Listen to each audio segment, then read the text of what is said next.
Environment Kuznets curve के विषय में लास्ट लेक्चर में जो बात की गई थी उसी बात को आगे बढ़ाते हैं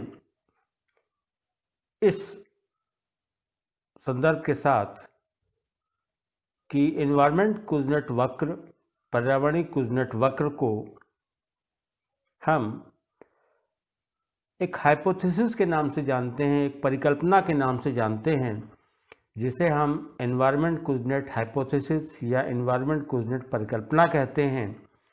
और यह परिकल्पना एनवायरमेंटल क्वालिटी इनकम हाइपोथेसिस के नाम से जानी जाती है। इस परिकल्पना को हम एनवायरमेंटल क्वालिटी इनकम हाइपोथेसिस के नाम से जानते हैं, अर्थात पर्यावरणीय गुणवत्ता और प्रति व्यक्ति आय के बीच के संबंध की परिकल्पना के नाम से जानते हैं। अर्थात एनवायरमेंटल कुजनेट परिकल्पना एक ऐसी परिकल्पना है जो पर्यावरणीय गुणवत्ता और प्रति व्यक्ति आय के बीच के संबंध को परिभाषित करती है, प्रदर्शित करती है। पर्यावरणीय कुजनेट वक्र की संकल्पना के सामने आने के बाद बहुत सारे उदाहरण ऐसे मिलते हैं जिसमें एनवायरनमेंट कुजनेट वक्र की जो आकृति है, उसका जो स्वभाव है, उसकी वास्तविकता को जांचने का प्रयास किया गया। There are several empirical studies to verify and validate the shape of environment Kuznets वक्र, और several studies were made to verify and validate environment Kuznets hypothesis, that is the relation between environmental quality and per capita income. हम इन अध्ययनों पे जाने के पहले एक बात बताना चाहेंगे कि जो एनवायरनमेंट कुजनेट कर्व है उसके बड़े इम्पॉर्टेंट कुछ इम्प्लीकेशंस हैं, कुछ बड़े महत्वपूर्ण निहितार्थ हैं। जैसे कि number 1, first implication of EKC is it is possible for poor countries to grow out of some environmental problems once they attain a certain standard of living or per capita income। अर्थात जो गरीब देश हैं, जो विकासशील देश हैं, उनके लिए एक संभावना है कि वो पर्यावरणीय समस्याओं से निकलकर बाहर आ सकते हैं। कब? जब वो विकास करके विकास के एक निश्चित स्तर तक पहुंच जाएं। So there is scope for developing economies, there is scope for poor economies to grow out, and they can very well come towards environmental quality। जो पुअर कंट्रीज हैं, जो गरीब देश हैं, जो विकासशील देश हैं, वो उनके लिए एक आशावादी संकेत है कि एक विकास के पैमाने तक, एक विकास के उच्च स्तर तक, जहाँ पर कि एनवायरनमेंट कुजनेट कर्व अपने हाईएस्ट पॉइंट पर मिलता है, वहाँ तक का अगर वो प्रति व्यक्ति रियल पर कैपिटा इनकम प्राप्त कर लेंगे तो उनके लिए ये संभावनाएं हैं कि जैसे ही वो उसको प्राप्त कर लेंगे उसके बाद पर्यावरणीय जो समस्याएं हैं वो उनके लिए कम होने लगेंगी। ये पहला इम्प्लीकेशन। दूसरी विशेष बात उन देशों के लिए है जो इन्वर्टेड यू आकार के EKC के हाई पॉइंट पर पहुंच चुके हैं, हाईएस्ट पॉइंट पर पहुंच चुके हैं। उनके लिए स्पष्ट है कि अब उनको अच्छा महसूस करने की ज़रूरत है। वहाँ पर उनके देशों में प्रति व्यक्ति आय का विकास का स्तर इस प्रकार का है, रियल पर कैपिटा इनकम की ग्रोथ इस प्रकार की है कि अब एक प्रकार से जो पर्यावरणीय समस्याओं के उबाल का समय था वो निकल गया है और अब वो जैसे जैसे और विकास करेंगे वैसे वैसे पर्यावरणीय क्षरण कम होता जाएगा, पर्यावरणीय गुणवत्ता बढ़ती जाएगी। और जो विकसित देश हैं, जो रिच कंट्रीज़ हैं, उनके लिए तो नियो क्लासिकल्स के पर्सपेक्टिव में ये गुड न्यूज़ है कि जितने भी विकसित देश हैं, जो भी रिच कंट्रीज़ हैं, वो सामान्यतः इन्वर्टेड यू कर्व के डाउन पॉइंट पर हैं, अर्थात वहाँ पर रियल पर कैपिटा इनकम, प्रति व्यक्ति आय, वास्तविक प्रति व्यक्ति का स्तर इस प्रकार का है जहाँ अब पर्यावरणीय क्षरण घटता जा रहा है और पर्यावरणीय गुणवत्ता बढ़ती जा रही है। हम कह सकते हैं कि जो स्थितियां हमारे सामने आती हैं ईकेसी के बारे में, इसकी बड़ी जांच हुई कि ईकेसी जो दिखा रहा है उसमें क्या अनुभव के तौर पर वैसी ही बातें आती हैं। Research studies show that the environment impact indicator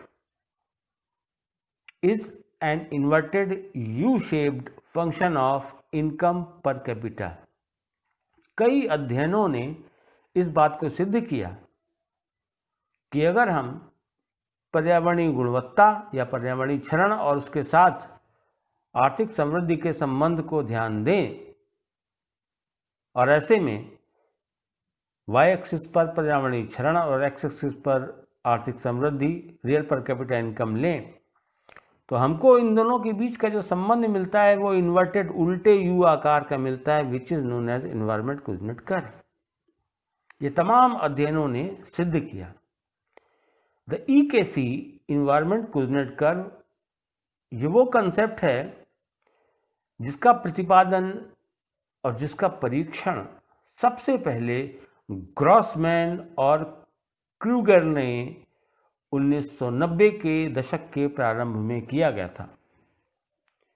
EKC environment Kuznets वक्र वह अवधारणा है जिसका प्रतिपादन, जिसकी बात और जिसका परीक्षण सबसे पहले ग्रॉसमैन और क्रूगर ने 1990 के दशक के प्रारंभ में किया था। अपने अध्ययन को बताने के लिए उन्होंने इम्पैक्ट ऑफ नाफ्टा इसको उदाहरण के तौर पर लिया और जो टर्म है, जो पद है, जो बात है एनवायरमेंट कुजनेट कर्व, ये नाम किसने दिया? पर्यावरणीय कुजनेट वक्र यह नाम दिया था सेल्डन एंड सॉन्ग ने 1994 में। The name was given by Seldon, S-E-L-D-O-N, Seldon and Song in 1994। और उनकी यह बात भी जिस बात पर आधारित थी वो था ग्रॉसमैन एंड क्रूगर का काम, जिसकी बात अभी मैंने की। 1992 में ग्रॉसमैन और क्रूगर ने जो वर्क किया था, जहां उन्होंने ईकेसी की बात की थी, ईकेसी की कंसेप्ट की बात की थी, उसी कंसेप्ट को नाम दिया सेल्डन एंड सॉन्ग ने 1994 में एनवायरमेंटल कुजनेट कर्व। और ये नाम उन्होंने दिया जिस चीज पर आधारित, जिस बात पर आधारित वह था कुजनेट्स की वह एनालिसिस, कुजनेट्स का वह विश्लेषण जो उन्होंने 1955 में दिया था about economic growth and economic inequality, पर्यावरणीय समृद्धि, आर्थिक समृद्धि और उसके साथ साथ आर्थिक असमानताएं। इसका जो अध्ययन 1955 में कुजनेट ने किया था, कुछ वैसी बातों की ही एक होमोजेनिटी, एक समरूपता को देखते हुए ये नाम सेल्डन और सॉन्ग ने 1994 में दिया कि that this relationship between environmental quality and real per capita income और income growth is known as environment Kuznets curve. इसके साथ साथ शैफिक और बंदोपाध्याय 1992 और पेनेजोटो 1993,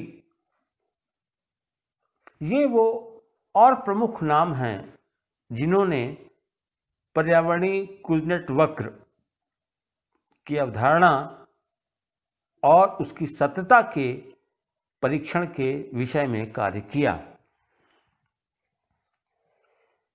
A large number of studies have tested the existence of EKC for various pollutants. कई अध्ययन ऐसे हैं जिन्होंने विभिन्न प्रकार के प्रदूषक तत्वों के विषय में EKC की मौजूदगी या EKC के स्वरूप के होने की जांच की। ये देखने की कोशिश की कि डिफरेंट पोल्यूटेंट्स के केस में EKC होता है या नहीं होता है। So it is very important, ये बहुत महत्वपूर्ण बात है कि न्यू क्लासिकल्स के कंसेप्ट में जो EKC की बात आती है, EKC एक ऐसी बात आती है, इंपॉर्टेंट होता है, जिसकी एक सिंपल हाइपोथेसिस है कि अगर रियल पर कैपिटा इनकम बढ़ेगी यानी कि इकोनॉमिक ग्रोथ बढ़ेगी, शुरुआती दौर में, विकास के शुरुआती दौर में जो एनवायरमेंटल डिग्रेडेशन है वो बढ़ेगा, लेकिन जब रियल पर कैपिटा इनकम या इकोनॉमिक ग्रोथ या कंट्री के डेवलपमेंट का लेवल एक स्टैंडर्ड तक पहुंच जाता है, उसके बाद अगर और ग्रोथ होती है तो निश्चित तौर पर एनवायरमेंटल डिग्रेडेशन बढ़ेगा नहीं बल्कि घटेगा। अर्थात at the higher level of real per capita income, at the higher level of economic growth, we will have more and more environmental quality. इस बात की जांच पर बहुत अध्ययन हुए। इन्हीं अध्ययनों से संबंधित बातों को जानने के लिए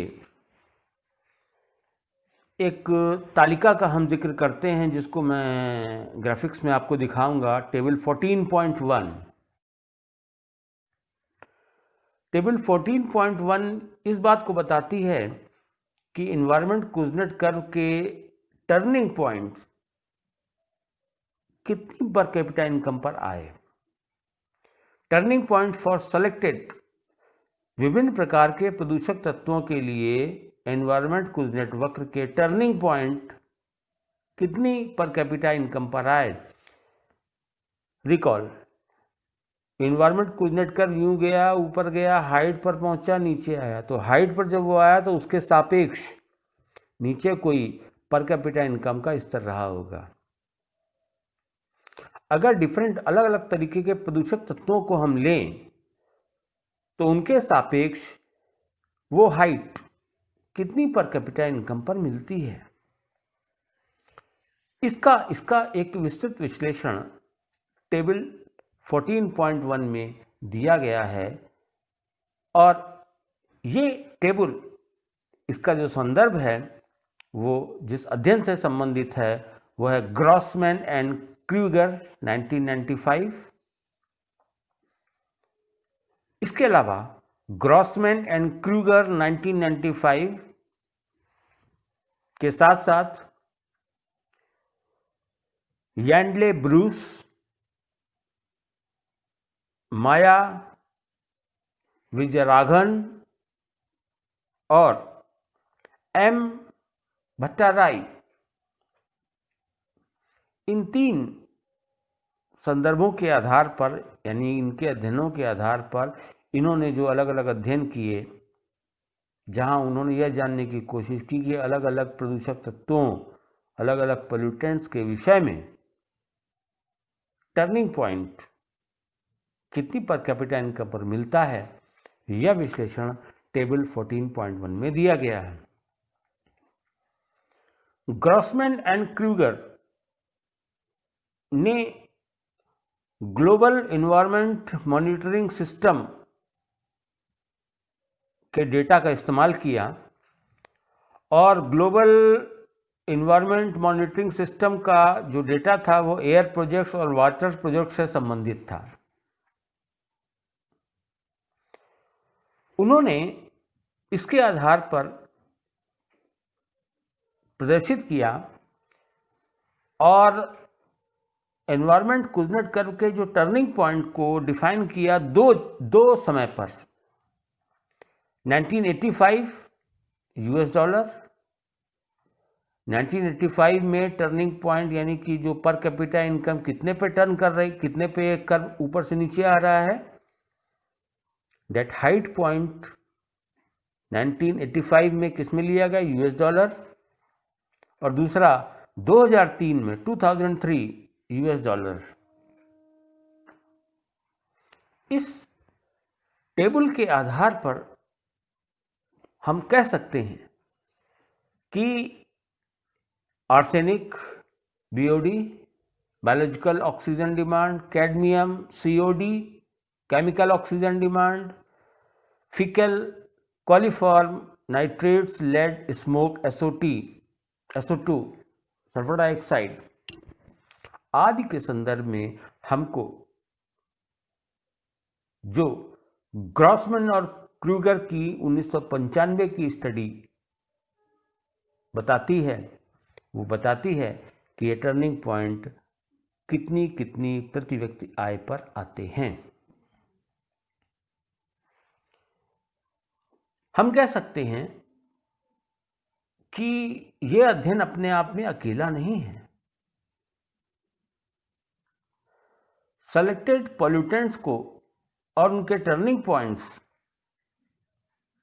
कितनी पर कैपिटा इनकम पे आएंगे, इसकी स्टडी के लिए बहुत अध्ययन हुए हैं।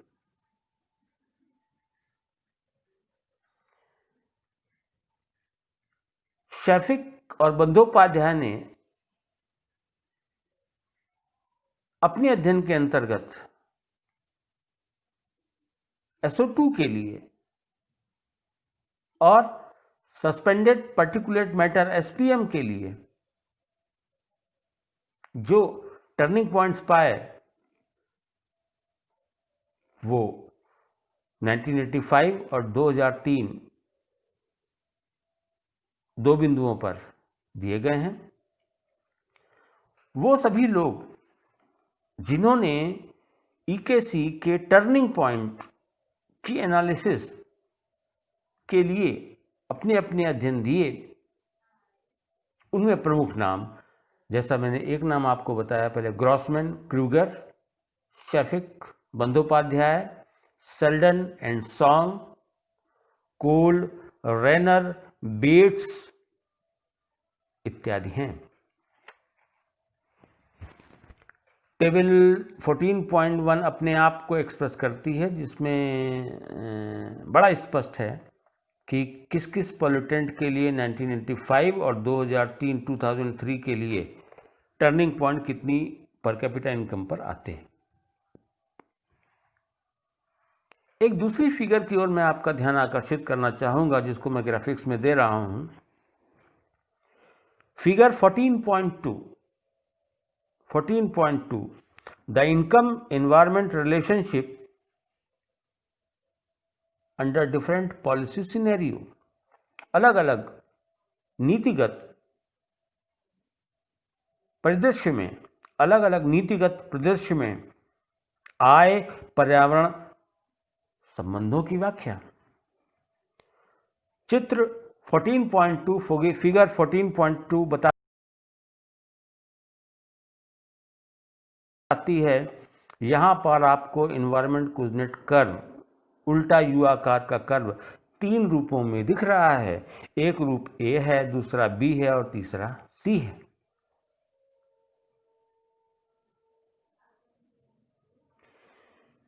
A आकार आपको तब दिखता है जबकि प्रॉपर्टी राइट्स इल डिफाइंड हैं, संपदा अधिकार स्पष्टता परिभाषित नहीं है, एक्सटर्नलिटीज आर नॉट इंटरनलाइज्ड, बाह्यताओं को समाहित नहीं किया गया है, resource use and pollution is subsidized. इन परिस्थितियों में जो एनवायरनमेंट कुजनेट कर्व का आकार आता है वो ए टाइप का है। बी टाइप का आकार हमको तब मिलता है when environmentally harmful subsidies are removed, जबकि पर्यावरण के लिए जो हानिकारक उपादेयताएं थीं, सब्सिडीज थीं, उनको हटा दिया गया है। और सी तीसरा आकार तब आता है जब सब्सिडीज रिमूव्ड, पर्यावरण के लिए हानिकारक सब्सिडीज को हटा दिया गया है, एक्सटर्नलिटीज को इंटरनलाइज कर लिया गया है, और साथ साथ प्रॉपर्टी राइट्स को डिफाइन कर दिया गया है। अर्थात संपदा अधिकार सुनिश्चित हैं, सुपरिभाषित हैं। फिगर 14.2 में वाई एक्सिस पर एनवायरमेंटल पोल्यूशन है, पर्यावरणीय प्रदूषण है, पर्यावरणीय क्षरण है, और एक्स एक्सिस पर कैपिटा इनकम या प्रति व्यक्ति आय है। ये फिगर जिस बात से संबंधित है वो है policy relevance of environment Kuznets curve. Environment Kuznets वक्र का नीतिगत, एनवायरमेंट कुजनेट वक्र की नीतिगत प्रासंगिकता, पॉलिसी रेलेवेंस। और इस बात का जो विश्लेषण जिसने दिया वो विश्लेषण दिया पनायोटो ने 1997 में। दिस वॉज गिवन बाय पनायोटो इन 1997। और उन्होंने इस नीतिगत विश्लेषण को देने के लिए एक अध्ययन किया, एक इंपिरिकल स्टडी की। उन्होंने 30 डेवलप्ड और डेवलपिंग कंट्रीज से डेटा एकत्रित किया, आंकड़े एकत्रित किए 1982 से 1994 के बीच में। he collected the data in between 1982 to 1994 from 30 developed and developing countries. And after the analysis, he showed that policies such as more secure property rights and better enforcement of contracts and effective environmental regulation can help flatten EKC। अर्थात उन्होंने अपने अध्ययन के द्वारा ये स्पष्ट किया कि ऐसी नीतियां जिसमें संपदा अधिकार ज़्यादा स्पष्ट हों, जो कॉन्ट्रैक्ट्स, जो अनुबंध हों वो बेहतर रूप से परिभाषित हों, और पर्यावरणीय विनियमन के जो तरीके हों उनको ज़्यादा सख्ती से और स्पष्ट तरीके से लागू किया गया हो। यदि ऐसा कहीं होता है तो निश्चित तौर पे वहाँ पर एनवायरनमेंट कुजनेट कर्व फ्लैट होगा।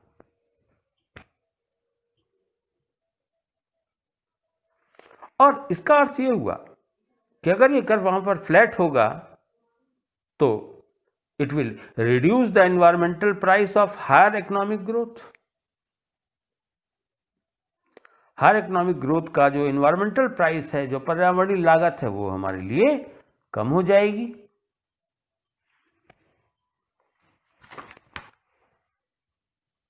फिगर 14.2 के आधार पे हम तीन बातें कह सकते हैं। द हाइट और degree of convexity of environment Kuznets curve reflects the environmental price of economic growth. Economic Kuznets curve की जो हाइट है, जो उसकी ऊंचाई है, वह उसकी ऊंचाई आर्थिक समृद्धि की पर्यावरणीय लागत को प्रदर्शित करती है। ये हाइट जितनी ज़्यादा होगी, यानी कि कर्व जितना स्टीप होगा, जितना ढालू होगा, जितना ऊंचा होगा, इसका अर्थ हुआ कि प्रति व्यक्ति आय को बढ़ाने की, अर्थात आर्थिक समृद्धि को करने की पर्यावरणीय लागत उतनी ही ज़्यादा है। More the height of EKC means more environmental cost of economic growth. Height जितनी ज़्यादा होगी अर्थात इन्वायरमेंटल ग्रोथ की, पर कैपिटा इनकम को बढ़ाने की जो अपॉर्चुनिटी कॉस्ट है in terms of environmental price, वो उतनी ही ज़्यादा होगी। दूसरी बात, the higher the EKC, greater and more critical are the environmental impacts before peak is reached.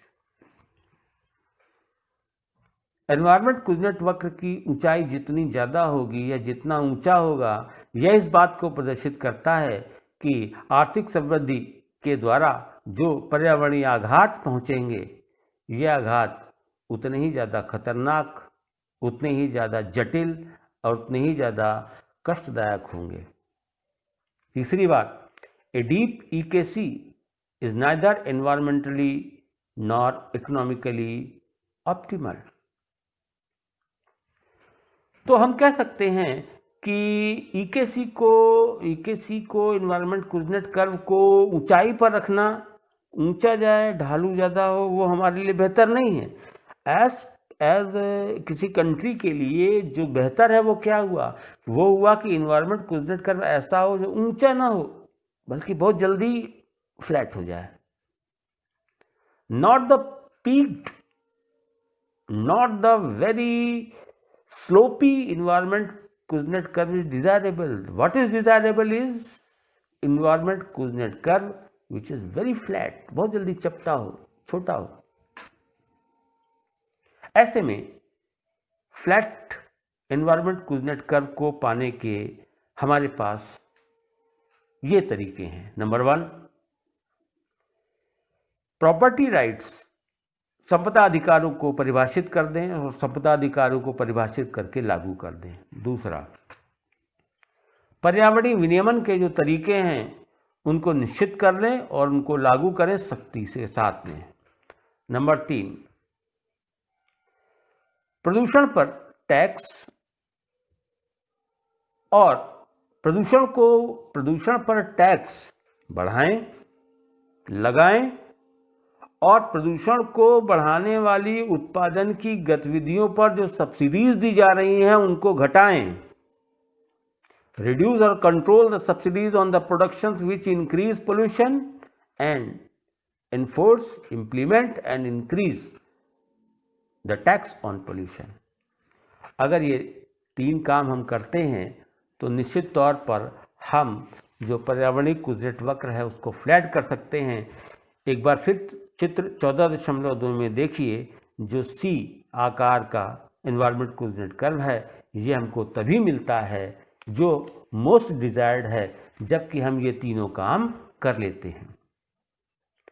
पोनेटो के शब्दों में हम कह सकते हैं, better policies such as more secure property rights, better enforcement of contracts and of effective environmental regulations can help flatten the EKC and it can reduce the environmental price of economic growth.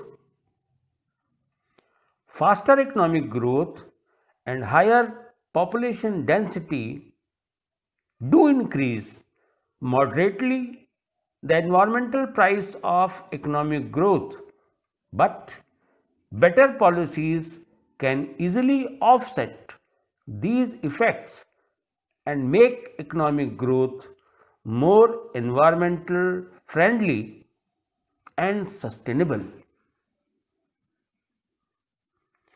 जिन्होंने विश्लेषण दिया था कि EKC को देखते हुए हम क्या कर सकते हैं, पोनेटो ने इस बात को स्पष्ट किया कि बेटर ये होगा कि हम इन 3 उपायों पर ध्यान दें, और अगर हम ऐसा करते हैं तो EKC को हम फ्लैटन कर सकते हैं।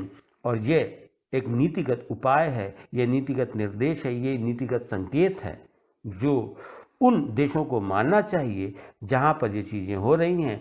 खासकर यह बात उन देशों के लिए प्रासंगिक ज़्यादा हो जाती है जो देश विकासशील देश हैं।